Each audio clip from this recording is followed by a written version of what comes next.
வணக்கம் நண்பர்களே. சத்தம் போடாமல் இந்த 7 வேலைகளை செய்யுங்கள். மற்றவர்களை விட பல வருடங்கள் முன்னேறுங்கள்.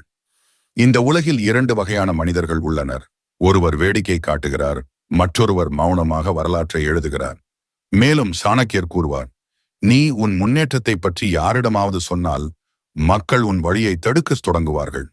அதனால்தான் உண்மையான புத்திசாலி என்பவர் சத்தம் போடாமல் தங்கள் வாழ்க்கையின் மிகப்பெரிய வெற்றியை அடைகிறார். இன்றைய உலகம் கூச்சல் போடுபவர்களுக்கானது அல்ல. இன்றைய உலகம் மௌன சாதனையாளர்களுக்கானது. அவர்கள் சொல்லாமல் விளையாட்டை மாற்றி விடுகிறார்கள். இதுதான் சாணக்கிய நீதியின் ரகசிய உண்மை. அதைத்தான் இன்றைக்கு நான் உங்களுக்கு சொல்லப் போகிறேன். இந்த காணொளி தங்கள் வாழ்க்கையில் பெரிய காரியங்களை செய்ய விரும்புபவர்களுக்காக, மற்றவர்களை விட முன்னேற விரும்புபவர்களுக்காக, ஆனால் அவர்கள் என்ன செய்ய போகிறார்கள் என்று யாருக்கும் சொல்ல விரும்பாதவர்களுக்காக. ஏனென்றால் நினைவில கொள்ளுங்கள், நீங்கள் இருக்கும் நிலை வரைதான் உலகம் உங்களை ஆதரிக்கும். ஆனால் நீங்கள் அவர்களை விட மேலே செல்லத் தொடங்கினால் அங்கிருந்துதான் பொறாமை ஆரம்பிக்கும். இந்த காணொளி உங்களுக்கு சாணக்கியரின் சிந்தனையை வழங்கும். அந்த சிந்தனையை நவீன வாழ்க்கையில் செயல்படுத்துவதற்கான வழிகளை கொடுக்கும். மேலும் ஒவ்வொரு வெற்றிகரமான நபரிடமும் இருக்கும் உண்மையான மனநிலையை உங்களுக்கு வழங்கும். எனவே நீங்களும் மற்றவர்களை விட முன்னேற விரும்பினால், ஆனால் எந்த போராட்டமும் இல்லாமல், இந்த காணொளியை இறுதி வரை பாருங்கள். ஏனென்றால் நாம் தொடங்கப் போகிறோம். மௌனமாக இந்த 7 வேலைகளை செய்யுங்கள். மற்றவர்களை விட பல வருடங்கள் முன்னேறுங்கள். சரி, முதல் வேலையை தொடங்குவோம். ஆனால் கவனியுங்கள், ஒவ்வொரு வார்த்தையும் உங்கள் வாழ்க்கையை மாற்றும். வேலை 1. முதலில் உங்களை வலுப்படுத்துங்கள். யாரும் உங்களை அலட்சியப்படுத்த முடியாது. பலவீனமாக தெரிந்தால் மக்கள் உங்களை அழுத்துவார்கள். ஆபத்தானவராக மாறினால் அதே மக்கள் உங்களுக்கு பின்னால் நடப்பார்கள். சாணக்கியர் கூறுகிறார், உங்கள் முதல் பொறுப்பு உங்களை வலுப்படுத்துவது. ஆனால் வலிமை என்பது வெறும் தசை அல்ல. உண்மையான சக்தி என்பது மன வலிமை, உணர்ச்சி கட்டுப்பாடு மற்றும் ஒழுக்கம். உண்மையான மாற்றம் எங்கிருந்து தொடங்குகிறது? நீங்கள் பதிலளிப்பதை நிறுத்திவிட்டு சூழ்ச்சியுடன் பதிலளிக்க கற்றுக்கொள்ளும் போது. யாராவது உங்களை பற்றி ஏதாவது சொன்னால் நீங்கள் சிரித்துவிட்டு உங்கள் வேலையை தொடரும் போது. நீங்கள் என்ன செய்கிறீர்கள் என்று உலகிற்கு கவலை இல்லை. ஆனாலும் நீங்கள் மௌனமாக உங்கள் வளர்ச்சியில் ஈடுபட்டு கொண்டே இருக்கும்போது. சாணக்கியர் கூறுகிறார், உங்கள் முடிவுகளால் பதிலளிக்கவும். உங்களிடம் காட்டுவதற்கு ஏதேனும் இருந்தால் மட்டுமே உலகம் நம்பும். மௌனமாக வலிமை அடைவது எப்படி? தினமும் குறைந்தது 30 நிமிடங்கள் தனியாக அமரவும். எந்த பற்றற்றமும் இல்லாமல் நான் எதில் சிறந்தவனாக மாற முடியும் என்று யோசியுங்கள். ஒவ்வொரு நாளும் உங்களை நீங்களே கேளுங்கள், நான் நேற்றைய என்னை விட 1% சிறப்பாக எப்படி ஆவது? நீங்கள் எதை கற்றுக்கொள்கிறீர்கள் என்று மக்களிடம் சொல்லாதீர்கள். நேரடியாக முடிவுகளை காட்டுங்கள். உணர்ச்சிகளை கவனிக்க கற்றுக்கொள்ளுங்கள். எதிர்வினை செய்யாதீர்கள். கதை: ஒரு இளைஞன் வேலையை விட்டுவிட்டு அமைதியாக கணினி நிரலாக்கம் கற்க ஆரம்பித்தான். யாருக்கும் தெரியாது. 2 வருடங்கள் வரை நண்பர்கள் இல்லை, விழாக்கள் இல்லை, நிலை அறிவிப்புகள் இல்லை. 3வது வருடத்தில் அவன் யாருக்கும் சொல்லாமல் மாதத்திற்கு 20 லட்சம் சம்பளத்தில் இணைய வழி வேலையை பெற்றான். மக்கள், நீ எப்போது இதையெல்லாம் கற்றுக்கொண்டாய் என்று கேட்டபோது அவன், நீங்கள் அனைவரும் திரையை பார்த்து கொண்டிருந்த போது நான் அமைதியாக கற்றுக்கொண்டேன் என்று மட்டுமே சொன்னான். வேலை 2. உங்கள் அடுத்த அடியை யாரிடமும் சொல்லாதீர்கள். நடக்கத் தொடங்குங்கள். அதிகம் பேசுபவர்கள் குறைவாகச் செய்வார்கள். மௌனமாக இருப்பவர்கள் வரலாற்றை உருவாக்குவார்கள். நீங்கள் யாரிடமாவது நான் இதை செய்யப் போகிறேன் என்று சொன்னால் மக்கள் 2 வேலைகளை செய்வார்கள். 1. தைரியத்தை அளிப்பார்கள், உன்னால் முடியாது. எனவே மௌனமாக இருங்கள் மற்றும் செய்து முடிக்கவும். நீங்கள் ஒரு புதிய வணிகத்தை தொடங்குகிறீர்கள், ஒரு திறனில் தினசரி பயிற்சி செய்கிறீர்கள், மனதையும் உடலையும் அமைதியாக மேம்படுத்துகிறீர்கள் என்று யாருக்கும் தெரிய வேண்டியதில்லை. நீங்கள் தயாராக இருக்கும்போது உலகிற்கு காட்டுங்கள். அரைவேக்காட்டு திட்டங்களை காட்டாதீர்கள். ஏனென்றால் அரைவேக்காட்டு திட்டங்கள் சிரிக்க வைக்கும் மற்றும் திடமான முடிவுகள் பொறாமைப்பட வைக்கும். இந்த நீதியை எவ்வாறு செயல்படுத்துவது? உங்கள் இலக்குகளை உங்கள் நாட்குறிப்பில் எழுதுங்கள். மக்களின் மனதில் அல்ல. வேலையை அமைதியாக தொடங்குங்கள் மற்றும் முடிவுகளை தானாக பேசவிடுங்கள். உங்கள் மனதில் சந்தேகங்களை விதைக்கும் நபர்களை தொடருவதை நிறுத்துங்கள். சாணக்கியரின் எச்சரிக்கை: நீங்கள் உங்கள் நடவடிக்கைகளை சத்தமாக மாற்றினால் மக்கள் உங்கள் வெற்றியை உங்களுக்கு எதிராக பயன்படுத்திக் கொள்வார்கள். உண்மை உங்களை தைரியம் இழக்கச் செய்பவர்கள் நீங்கள் அவர்களை விட மேலே செல்ல வேண்டும் என்று ஒருபோதும் விரும்ப மாட்டார்கள். மேலும் உங்களை ரகசியமாக நகல் எடுப்பவர்கள் உங்களை மதிக்க மாட்டார்கள். அவர்கள் உங்கள் யோசனைகளை திருடுகிறார்கள். வேலை 3. ஒவ்வொரு நாளும் உங்களை பழைய வடிவத்தை விட சிறப்பாக உருவாக்குங்கள். மற்றவர்களுடன் அல்ல, உங்களுடன் போட்டியிடுங்கள். மற்றவர்களுடன் சண்டையிடுவதில் வாழ்க்கை கடந்து போகும். ஆனால் உங்களை நீங்களே ஒவ்வொரு நாளும் தோற்கடித்தால் ஒரு நாள் நீங்களே வென்று விடுவீர்கள். சாணக்கியரே, இன்றைய மிகப்பெரிய தவறு என்ன? நீங்கள் தினமும் இணையதளங்கள், காணொளிகள் மற்றும் சுற்றியுள்ளவர்களை பார்த்து நான் பின்தங்கிவிட்டேன் என்று நினைக்கிறீர்கள். ஆனால் நீங்கள் மறந்து விடுகிறீர்கள், உண்மையான போட்டி இதுதான். நான் நேற்றைய என்னை விட இன்றைக்கு எவ்வளவு சிறந்தவனாக இருக்கிறேன்.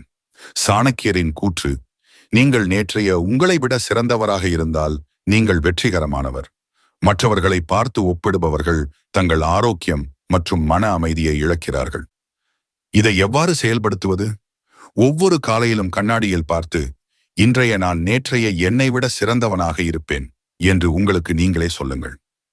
தினமும் ஒரே ஒரு கெட்ட பழக்கத்தை கொஞ்சம் கொஞ்சமாக குறையுங்கள். அதிகம் யோசிப்பது, திரையை பார்ப்பது, குறை கூறுவது போன்றவை. தீர்ப்பளிக்காதீர்கள், முன்னேற்றத்தை மட்டும் கவனியுங்கள்.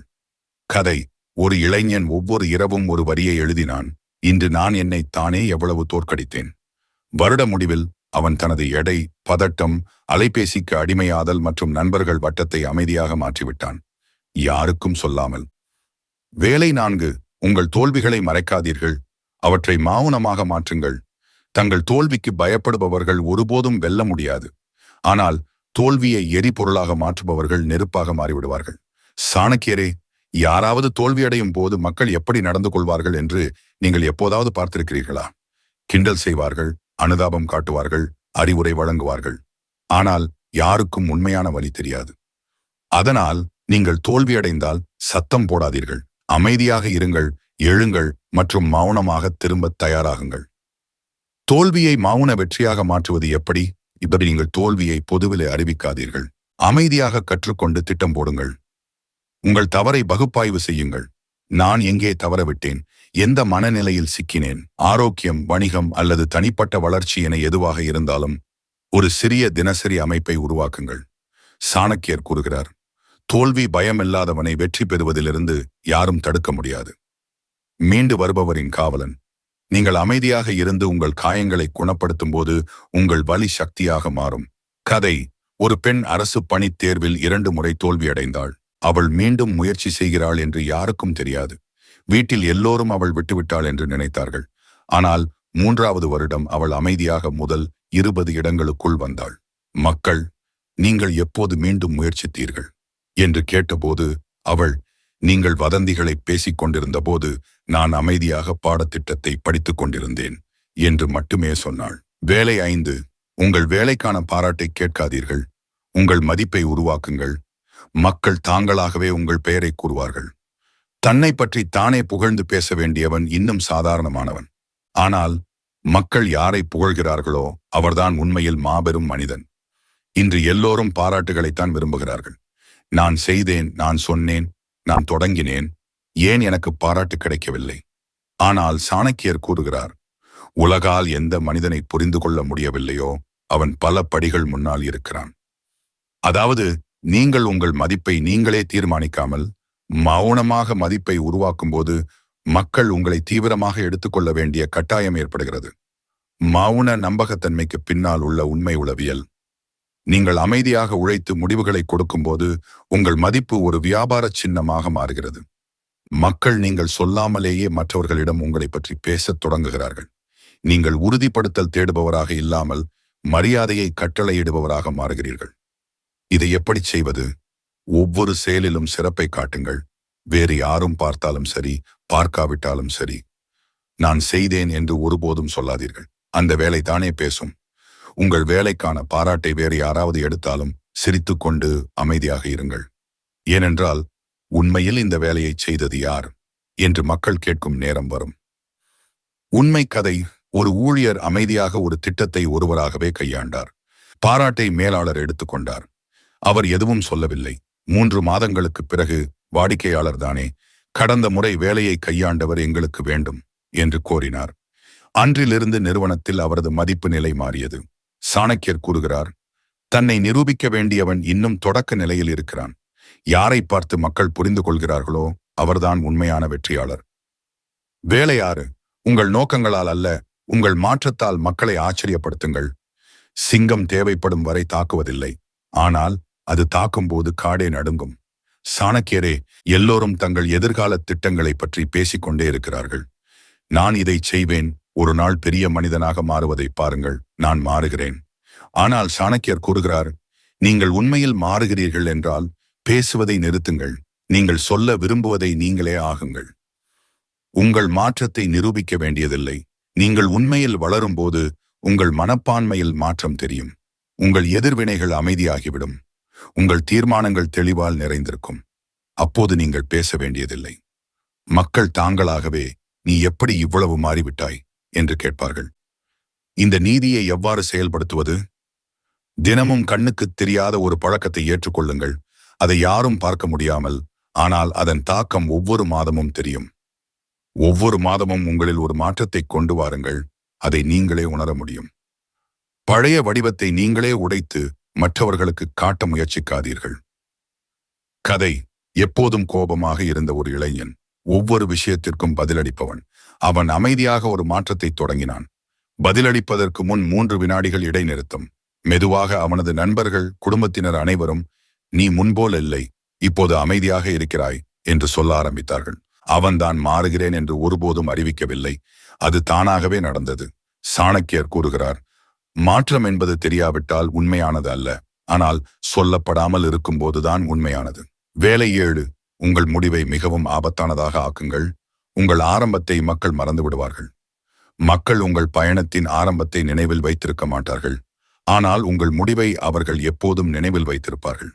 சாணக்கியரே, இப்போது கடைசி வேலை பற்றி பேசலாம். இது மிகவும் ஆபத்தானது. நீங்கள் உங்கள் வாழ்க்கையில் எத்தனை முறை தொடங்கினீர்கள்?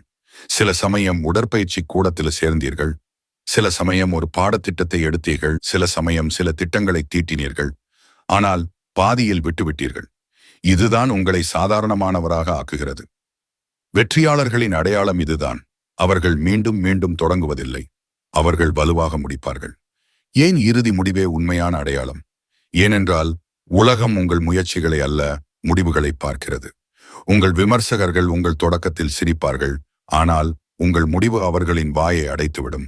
உங்களை அலட்சியப்படுத்தும் மக்கள் உங்கள் பெயரை கெடுக்கத் தொடங்குவார்கள். உங்கள் முடிவை மறக்க முடியாததாக மாற்றுவது எப்படி? ஒவ்வொரு முறையும் விட்டுவிட வேண்டும் என்று நினைக்கும் பொழுது உங்கள் ஏன் என்ன என்பதை நினைவில் கொள்ளுங்கள். உங்கள் இலக்கை தினமும் பார்வையில் கொண்டு வாருங்கள். அலைபேசி, திரைப்படம், கண்ணாடி குறிப்பு, நாட்குறிப்பு. வலி வரும்போது உங்களுக்கு நீங்களே சொல்லுங்கள், இப்போது நிற்கக்கூடாது, இப்போது கதையை முடிக்க வேண்டும். உண்மையான வாழ்க்கை உதாரணம். ஒரு இளைஞன் 4 முறை வணிகத்தை தொடங்கி தோல்வியடைந்தான். 5வது முறையாக அவன் அமைதியாக வேலை செய்து ஒரு செயலியை வெளியிட்டான். 3 மாதங்களில் அவனது வருமானம் மாதத்திற்கு 3 இலட்சமாக மாறியது. அப்போது மக்கள், நீ கொடுத்து வைத்தவன் என்றார்கள். ஆனால் யாருக்கும் தெரியாது, அது அதிர்ஷ்டம் அல்ல, அது மௌனமான கடின உழைப்பு. சாணக்கிய நீதியின் கடைசி மந்திரம், வரலாறு முடிப்பவர்களைத்தான் நினைவில் வைத்திருக்கும், அரைகுறையாக விட்டுச் செல்பவர்களுக்கு பெயரே இல்லை. இறுதி முடிவு. இப்போது என்ன செய்வது? இப்போது நீங்கள் 7 வேலைகளை பற்றி அறிந்திருக்கிறீர்கள். அவற்றை ஒவ்வொன்றாக அமைதியாக தொடங்கவும். யாருக்கும் தெரிய வேண்டியதில்லை, யாருடைய ஒப்புதலும் தேவையில்லை. அமைதி பயன்முறையை செயல்படுத்துங்கள் மற்றும் உங்கள் மாற்றத்தால் உலகை ஆச்சரியப்படுத்துங்கள். சத்தம் போடுபவர்கள் கூட்டத்தில் தொலைந்து போகிறார்கள், ஆனால் மௌனமாக பிரகாசிப்பவர்கள் ஒரு நாள் முழு உலகிற்கும் ஒளி கொடுக்கிறார்கள். இதுதான் சாணக்கிய நீதியின் மிகப்பெரிய பாடம். குறைவாக பேசுங்கள், அதிகமாக யோசியுங்கள் மற்றும் அமைதியாக மக்கள் பயப்படும் ஒருவராக மாறுங்கள். இப்போது உங்களிடம் எல்லாம் இருக்கிறது. மற்றவர்களை விட பல வருடங்கள் முன்னேற உதவும் 7 வேலைகள். சாதாரண மனிதர்களிடமிருந்து விலகி இருக்கும் சிந்தனை மற்றும் நீங்கள் பேசாமல் மக்களின் எண்ணங்களை மாற்றக்கூடிய வழி. இன்று முதல் நீங்கள் என்ன செய்ய போகிறீர்கள் என்று யாரிடமும் சொல்லாதீர்கள். அமைதியாக நடவடிக்கை எடுங்கள். ஆனால் ஒரு நாள் உங்களை அலட்சியம் செய்த அதே மக்கள் உங்கள் பெயரை கூறுவதில் பெருமை அடைவார்கள். இந்த வார்த்தைகள் உங்கள் இதயத்தில் ஆழமாக இறங்கியிருந்தால் இந்த காணொளியை வெறுமனே பார்க்காதீர்கள். ஒவ்வொரு வேலையையும் உங்கள் வாழ்க்கையில் ஒவ்வொன்றாக செயல்படுத்தத் தொடங்குங்கள். மற்றும் நீங்கள் விரும்பினால் இது போன்ற சாணக்கியரால் ஈர்க்கப்பட்ட காணொளிகள் உங்களை முதலில் வந்தடைய வேண்டுமென்றால் கீழே கமெண்ட் செய்யுங்கள். மேலும் நமது சேனலை சப்ஸ்கிரைப் செய்து கொள்ளுங்கள். மணி ஐகான் அழுத்தவும். ஏனென்றால் அடுத்த காணொளி உங்கள் மனநிலையின் அடிப்படை கூரை மாற்றிவிடும். அதை நீங்கள் தவறவிடக்கூடாது. மௌனமாக வேலை செய்பவர்கள்தான் உண்மையான வெற்றியாளர்கள் ஆகிறார்கள். மேலும் சாணக்கியரின் கொள்கைகளை பின்பற்றுபவர்கள் அரசர் அல்ல, பேரரசர் ஆகிறார்கள்.